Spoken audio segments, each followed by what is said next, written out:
हमारी बुद्धि विकृत है क्योंकि इतने विचारों का बोझ है। विचार ही विचार हैं, जैसे आकाश में बादल ही बादल छाए हो, आकाश खो जाए, दिखाई भी ना पड़े, सूर्य का कोई दर्शन ना हो, ऐसी हमारी बुद्धि है। विचार ही विचार छाए, उसमें वो जो बुद्धि की प्रतिभा है, जो आलोक है, वो खो गया, छिप गया। एक बादल हट जाए तो आकाश का टुकड़ा दिखाई पड़ना शुरू हो जाता, छिद्र हो जाए बादलों में तो प्रकाश की रोशनी आनी शुरू हो जाती, सूरज के दर्शन होने लगते। ठीक ऐसे ही बुद्धि जब तक विचार से बहुत ज्यादा आवृत है, और एक परत नहीं है विचार की, हजारों परतें हैं। जिससे कोई प्याज को छीलता चला जाए तो परत के भीतर परत, परत के भीतर परत। ठीक ऐसे विचार प्याज की तरह, एक विचार की परत को हटाएं दूसरी परत सामने आ जाती, दूसरे को हटाएं तीसरी आ जाती, एक विचार को हटाएं दूसरा विचार मौजूद, दूसरे को हटाएं तीसरा मौजूद। ये परत दर परत विचार है, ये हमने जन्मों में इकट्ठे किए, जन्मों जन्मों में। ये धूल है जो हमारी लंबी यात्रा में हमारे मन पे इकट्ठी हो गई। जिससे कोई यात्री रास्ते पे चले तो धूल इकट्ठी होती चली जाए, और उसने कभी स्नान न किया और यात्रा करता ही रहा, बहुत धूल इकट्ठी हो जाए, यात्री का पता ही न चले कि वो कहां खो गया। ध्यान स्नान है बुद्धि का, और जो ध्यान नहीं संभाल पा रहा है उसकी बुद्धि कचरे से लद जाएगी स्वाभाविक। प्रतिपल संस्कार पड़ रहे हैं, हर घड़ी। पूरे दिन में वैज्ञानिक कहते हैं कोई 10 लाख संस्कार बुद्धि पे पड़ते हैं। आप सोच भी नहीं सकते 10 लाख कहां से पड़ते होंगे। हर चीज का संस्कार पड़ रहा है। अभी मैं बोल रहा हूं, ये संस्कार पड़ रहा है। पक्षी आवाज कर रहा है, वो संस्कार पड़ रहा है। एक कार का हॉर्न बजा, वो संस्कार पड़ा। वृक्ष में हवा दौड़ी, वो संस्कार पड़ा। पैर में एक चींटी ने काटा, वो संस्कार पड़ा। सिर में थोड़ी पीड़ा हुई, वो संस्कार पड़ रहे हैं 10 लाख संस्कार दिन भर में, 24 घंटे में, और ये सब इकट्ठे होते जा रहे हैं। ये संस्कार धूल है, और ये हम जन्मों से इकट्ठे कर रहे हैं, इसलिए बहुत परतें इकट्ठी हो गई। जब आप सोए हैं तब भी संस्कार पड़ रहे हैं।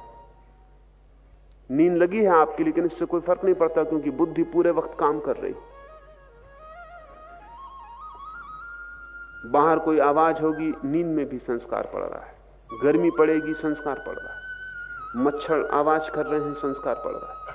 करवट बदली, संस्कार पड़ रहा है। गर्मी है, सर्दी है, पूरे पूरे समय बुद्धि इकट्ठा कर रही है। हर चोट। बुद्धि की क्षमता बहुत ज्यादा है। वैज्ञानिक कहते हैं कि अनंत संस्कार बुद्धि इकट्ठी कर सकती है। आपके इस छोटे से सिर के भीतर कोई 7 करोड़ सेल है, और एक एक सेल अरबों संस्कार इकट्ठा कर सकता है। इसलिए कोई अंत नहीं। सारे दुनिया का जितना ज्ञान है वो एक आदमी की बुद्धि में समाया जा सकता है। ये जो इकट्ठी होती परतें हैं, इनके कारण आप आच्छादित हैं। इस आच्छादन को तोड़ना पड़ेगा। इस तोड़ने का प्रारंभ बुद्धिमान साधक को चाहिए। पहले वाक आदि समस्त इंद्रियों को मन में निरुद्ध करे। इसलिए मौन का इतना मूल्य है। मौन का अर्थ है कि आप बाहर और भीतर बोलना बंद कर रहे हैं, क्योंकि बोलना बुद्धि की बड़ी गहरी प्रक्रिया है। बोलने के द्वारा बुद्धि बहुत कुछ इकट्ठा करती रहती है, और जो भी आप बोलते हैं वो आप सिर्फ बोलते नहीं हैं, बोला हुआ आप सुनते भी हैं। उसके संस्कार और सघन हो जाते। जब आप एक ही बात बार बार बोलते रहते हैं तो आपको पता नहीं कि आप बार बार सुन भी रहे हैं। संस्कार गहरे होते जा रहे हैं, और आप कचरा बोलते रहते हैं। सुबह अखबार पढ़ लिया, फिर दिन भर उसी को लोगों को बोले चले जा रहे हैं। कोई व्यर्थ की बात जिसका कोई भी मूल्य नहीं, जिससे किसी को कोई लाभ नहीं होगा, उसको आप बोले चले जा रहे हैं। अगर आप अपने 24 घंटे का विश्लेषण करें तो आप पाएंगे कि 99% तो कचरा था। जो आप न बोलते तो किसी का कोई हर्ज न था। ध्यान रहे, जिसे बोलने से किसी को कोई लाभ नहीं हुआ है, उसे बोलने से हानि निश्चित हुई है। क्योंकि न केवल आपने दूसरे के मन में कचरा डाला है, जो कि हिंसा है, जिसका कोई मूल्य नहीं है, वह आप बोल के दूसरे के मन में डाल दिए। और जब आप बोल रहे थे तो आपने फिर से सुन लिया है, वो आपके भीतर दोबारा गहरा हो गया, उसकी फिर से संस्कार पड़ गया, फिर कंडीशनिंग हो गई। अगर आप एक असत्य को भी बार बार बोलते रहें तो आप खुद ही भूल जाएंगे कि वो असत्य। इतने संस्कार भीतर पड़ जाएंगे कि वो लगने लगेगा सत्य। एडोल्फ हिटलर ने कहा है कि कोई भी असत्य को सत्य करना हो तो एक ही तरकीब है, उसे बोले चले जाओ। दूसरे ही मान लेंगे ऐसा नहीं है, आप खुद भी मान लेंगे।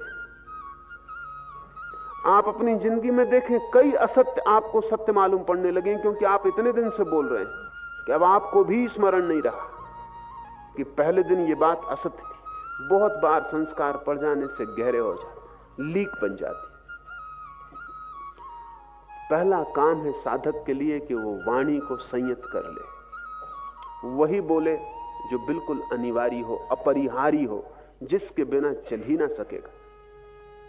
ये दुनिया बड़ी शांत हो जाए अगर लोग अपरिहार्य को बोले, व्यर्थ को ना बोले। व्यर्थ को बोल के बड़ी झंझट में पड़ते हैं, क्योंकि बोल के आप ही थोड़ी बोलते हैं, दूसरा जवाब भी देगा। थोड़ा आप सोचें कि अगर आप संयत रहे होते, मौन रहे होते, तो कितने उपद्रव आपके जीवन से बच गए होते। बोल के आप न मालूम कितने उपद्रवों में पड़ रहे हैं, फिर उनको बचाने के लिए और बोलना पड़ता है, फिर ये सिलसिला बढ़ता चला जाता है। एक विशियस सर्किल, एक दुष्ट चक्र है जिसका फिर कोई अंत नहीं। इसलिए साधु चुप हो जाता है, उतना ही बोलता है जितना अनिवार्य है, और उतना ही बोलता है जिससे किसी का हित हो सकेगा, अन्यथा मौन रह जाता। वाणी को जब आप बाहर से रोकेंगे तो भी जरूरी नहीं कि भीतर रुक जाए, क्योंकि आप दूसरे से न बोलें तो खुद से बोलते रहते। बैठे हैं, खुद ही से बात चल रही। ये खुद ही से चलने वाली बात भी संस्कार निर्मित करती है, क्योंकि जब आप अपने से बोल रहे हैं तब भी मन सुन रहा है, और जो भी आप बोल रहे हैं उसकी आप लकीर जोर से खोद रहे हैं अपने भीतर। खुद से भी बोलना बंद करें। वाणी बड़ा उपद्रव है, जरूरी नहीं है कि उपद्रव ही हो, हमने उपद्रव बना लिया है। भीतर भी धीरे धीरे बोलना बंद करें, चुप्पी साधें,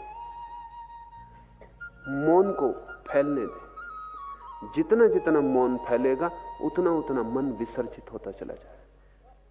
जैसे जैसे मौन घना होगा वैसे वैसे बादल तिरोहित होने लगेंगे, जगह जगह से छिद्र टूटने लगेंगे और रोशनी भीतर की आने लगेगी।